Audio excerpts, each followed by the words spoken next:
Praise the Lord, hallelujah, glory to God. So இந்த நாட்களில் தேவனுடைய கிருபை நம்ம மத்தியில் இருக்கிறது. ஆமென். ஓகே, வாலிபர்களுக்கு மத்தியில் ஒரு காரியத்தை இன்னைக்கு நான் பேசணும்னு விரும்புகிறேன். என்னன்னா, இன்னைக்கு நீங்க யாரை ஃபாலோ பண்றீங்க அப்படின்னு கேட்டால், நான் ஜீசஸ் தான்க்கா ஃபாலோ பண்றேன்றாங்க. ஆனால் ஜீசஸை ஃபாலோ பண்றதுக்கான அறிகுறியே சில நேரங்களில் நிறைய வாலிபர்கள்கிட்ட இருக்காது. என்னன்னா, ஜீசஸ் பண்ற மாதிரியான எல்லா ஆக்டிவிட்டிஸும் இருக்கானா ஒண்ணுமே இல்லை. பரிசுத்தமா இருக்கணும், உண்மையா இருக்கணும், இல்லை ஆண்டவருக்குள்ள நம்ம வந்து பயபக்தியோட வளரணும், அந்த எந்த விதமான கேட்டகரியும் இந்த பக்கம் இருக்காது. எனக்கு அது ஒரு ஆச்சரியமா இருக்கு. ஆனா உலக பிரகாரமான எல்லா காரியமும் இருக்குது. ஆனா ஃபாலோ பண்றது எல்லாம் பார்த்தா இயேசுவர் தான். இயேசுனா ரொம்ப பிடிக்கும். இயேசு பின்னாடி போறதும், அவருக்காக நம்ம வந்து வாழறது, அந்த வார்த்தை பேசுறதும், அவருக்காக ஊழியம் பண்றதும், இப்படிப்பட்ட ஒரு காரியங்கள்ல வாலிபருக்கு மத்தியில பார்க்கிறோம். நாம ஒரு காரியத்துல தெளிவா இருக்கணும். இன்னைக்கு ஆண்டவர் உங்களோட கூட பேசுகிறார். ஒரு காரியத்துல நீங்க டிசைட் பண்ணணும். என்னன்னா, நான் யாரை ஃபாலோ பண்றேன்? நான் ஜீசஸை ஃபாலோ பண்றேன். அப்ப ஜீசஸ் மாதிரி தான் நான் இருக்கணும் அப்படின்ற ஒரு நினைவுக்குள்ள நம்ம கடந்து வரணும். ஆமென், ஹல்லேலூயா. பாருங்க, ஒரு உதாரணத்துக்கு நான் சொல்றேன்.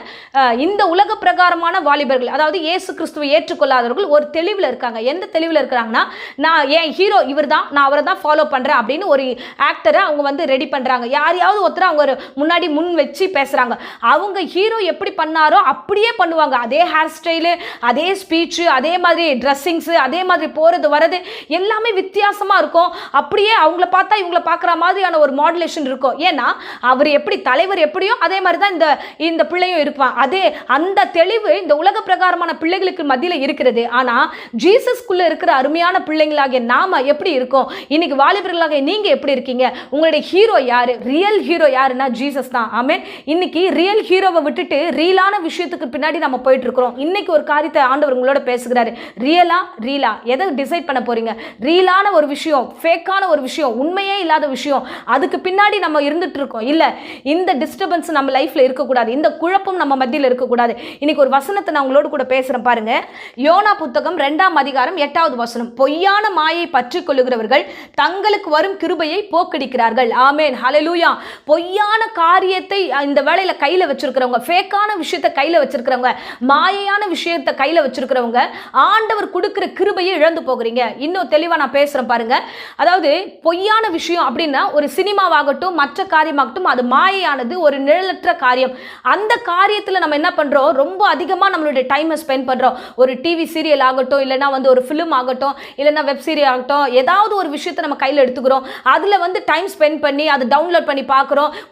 ஒருவேளை அந்த விஷயத்தை நம்ம வந்து மிஸ் பண்ணிட்டா அதை உட்கார்ந்து ஒரு அரை மணி நேரம் பார்க்குறோம். அதில் நடுவில் அந்த சீரியலை பார்க்கும்பொழுது நடுவில் வந்து அட்வர்ட் வந்தால் கூட பரவாயில்லன்னு உட்கார்ந்து பார்க்குற அளவுக்கு நம்மளுடைய கவனங்கள், நம்மளுடைய எண்ணங்கள் எல்லாம் மாறி போச்சு. ரீலான விஷயத்துக்கு டைமை ரொம்ப வேஸ்ட் பண்ணிட்டு உட்காந்துருக்கிறோம், தேவையற்ற காரியங்கள். ஸோ ஆனால் இன்னைக்கு ஆண்டவருடைய விஷயம், ரியல் ஜீசஸ் கிட்ட வந்திருக்கீங்க. ரியலான ஒரு விஷயம் என்னன்னா, ப்ரே பண்ணணும், பைபிள் வாசிக்கணும், ஆண்டவரோட இருக்கணும். அந்த விஷயத்தில் ரொம்ப குறைஞ்சு போயிடுச்சு. பாருங்க, எங்கள் காலத்துலலாம் நாங்கள் பிரசங்கம் கேட்கும்போது 1 மணி நேரம் ஆனாலும், அரை மணி நேரம் ஆனாலும் ஆண்டவர் என்ன பேசுறாருன்றதை உட்காந்து பொறுமையாக கேட்போம். ஆனால் இந்த காலகட்டத்தில் அந்த 10 நிமிஷம் மெசேஜ், அரை மணி நேரம் மெசேஜ், இதெல்லாம் ரொம்ப பெரிய மெசேஜ் ஆகி போச்சு. 5 நிமிஷம், இப்போ பாருங்க, இந்த யூகேனா 5 நிமிஷம் மெசேஜ் தான். இந்த மெசேஜ் கேட்க நிறைய பேர் வந்து ஐயோ ஒரு 5 நிமிஷமா இருக்கே அப்படின்ட்டு, 1 நிமிஷமா இருந்தால் நல்லா இருக்குமே அப்படின்ற ஃபீல்குள்ளே கடந்து வந்தாச்சு. இன்னும் அநேக இடங்களில் யூடியூப்ல பார்த்தோம்னா 1 நிமிஷம், அரை நிமிஷம், இந்த மாதிரி எல்லாம் ஒரு மெசேஜ். கடைசி போக போக என்ன ஆயிடும்னா உண்மைக்கு வழி இல்லாமல் போயிடுது. ஹல்லேலூயா. ஒரு ஃபேக்கான விஷயம், ஒன்றுத்துக்கு பிரயோஜனம் இல்லாத ஒரு டிவி சீரியல் ஆகட்டும், எல்லாத்தையும் வந்து உட்காந்து பொறுமையாக பார்க்குறோம். இல்லை மற்றவங்க ஏதோ ஒரு வீடியோ பண்ணி வச்சிருக்கிறாங்க, அது மேரேஜ் வீடியோ இருக்கட்டும், வேற ஏதாவது வீடியோவாக இருக்கட்டும், உட்காந்து ரொம்ப நேரமாக அதை பார்க்குறோம். அதுக்கு டைம் ஸ்பெண்ட் பண்ணுறோம். அந்த வார்த்தைகள் என்னென்னமோ பாடல்களை கேட்குறோம், வார்த்தைகளை கேட்குறோம், அதுக்கு டைம் கொடுக்குறோம். ஆனால் இன்னைக்கு நம்ம டைம் கொடுக்குறோமா? இன்னைக்கு நம்ம ஆண்டவருக்காக நம்ம உட்காந்துருக்குமா? இன்னைக்கு ஒரு விஷயத்தை நீங்கள் டிசைட் பண்ண பாருங்க. யோவான்ல ரொம்ப அழகான வசனம், 1 யோவான் 2ஆம் அதிகாரத்தில், உலகமும் அது நிச்சயம் ஒழிந்து போகும் என்று வேதம் சொல்லுகிறது. தேவனுடைய சித்தத்தின்படி செய்கிறவன் தான் இந்த உலகத்தில் வாழ்ந்திருக்க முடியும். ஆமென், ஹல்லேலூயா.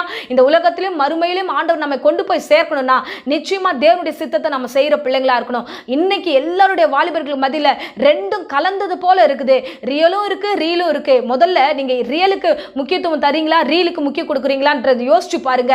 எவ்வளோ இந்த 2 விஷயத்தை எதுக்கு அதிகப்படியாக நீங்கள் வந்து முக்கியத்துவம் தரீங்க? ரியல் தான், ரியல் ஜீசஸ் நம்ம ஹீரோவா இருக்கிறாரு, அவரை ஃபாலோ பண்ணுங்க. உலக பிரகாரமான பிள்ளைகளுக்கு அந்த அறிவு இருக்கும்போது ஆவிக்குரிய பிள்ளைகளாக இருக்க நமக்கு அந்த அறிவு இருக்க வேண்டாமா?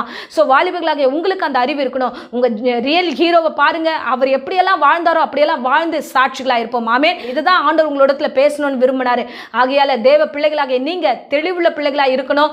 நீங்க தேவாதி தேவனை ஃபாலோ பண்ணணும். அவரை போல உங்களுடைய ஆவிக்குரிய வாழ்க்கையை அமைக்க நீங்க முயற்சி பண்ணணும். ஆமென். இப்பொழுதும் உங்களுக்காக அடியேன் ஜெபிக்கிறேன். இருந்த இடங்களில் கண்களை மூடி நாம் ஜெபிப்போம். அன்பு ரட்சகா, இந்த அருமையான வேலைக்காக ஸ்தோத்திரம். ஏசப்பா, இந்த வேளையிலும் அப்பா நீர் பேசின வசனத்தின்படியே இந்த பிள்ளைகள் ஒவ்வொருவரும் ஆண்டவரே பொய்யான மாயைகளை விட்டு ஆண்டவரே உம்முடைய கிருபைகளை பெற்றுக்கொள்ள ஆண்டவர் கிருபை தருவீராக. ஒவ்வொருவரையும் ஆசீர்வதிப்பீராக. தேவையில்லாத காரியங்களுக்கு விலக்கி பரிசுத்த ஆவியில வளர கிருபை தாங்க. உம்மை போல இந்த பிள்ளைகள் தன்னுடைய ஆவிக்குரிய வாழ்க்கையை அமைத்துக்கொள்ள கிருபை தாங்க. ஆசீர்வதிங்க ஆண்டவரே. இந்த உலக பிரகாரமான எல்லா இச்சைகளும் இயேசுவின் நாமத்தில் சபித்து கட்டுகிறேன். ஆவியில வளரட்டும், அபிஷேகத்தில் வளரட்டும், உம்மை போல மாறட்டும். இயேசுவின் நாமத்தில் ஜெபிக்கிறோம் ஜீவனுள்ள நல்ல பிதாவே. ஆமென். ஆமென். Praise the Lord. God bless you.